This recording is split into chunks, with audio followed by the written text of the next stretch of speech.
మంచు మనోజ్ పై ఆయన తల్లి నిర్మల సంచలన కామెంట్లు చేశారు. 2 రోజుల క్రితం జనరేటర్లో చక్కెర పోశారని మనోజ్ చేసిన ఫిర్యాదులో నిజం లేదని అన్నారు. ఈ విషయాన్ని పహాడి షరీఫ్ పోలీసులకు లేఖలో తెలియజేశారు. విష్ణు ఎవరితోనూ గొడవ పెట్టుకోలేదని ఆమె స్పష్టం చేశారు.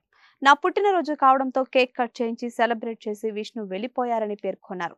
అంతకు మించి ఏమీ జరగలేదని అన్నారు. డిసెంబర్ 14వ తేదీన నా పుట్టినరోజు సందర్భంగా నా పెద్ద కుమారుడైన విష్ణు మంచు జల్పల్లి ఇంటికి వచ్చి కేకు తీసుకొచ్చి సెలబ్రేట్ చేశాడు. దీనికి నా చిన్న కుమారుడైన మనోజ్ ఇంటికి వచ్చిన విష్ణు ఫుటేజ్ ను బయటపెట్టి విష్ణు గొడవ చేసినట్లు లేనిపోని అభాండాలు వేసి పోలీస్ కంప్లైంట్ ఇచ్చినట్లు తెలిసింది.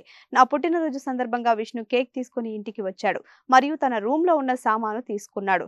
ఉన్న కొద్దిసేపు నా తోటి ఉండి కేక్ కట్ చేయించి సెలబ్రేట్ చేశాడు.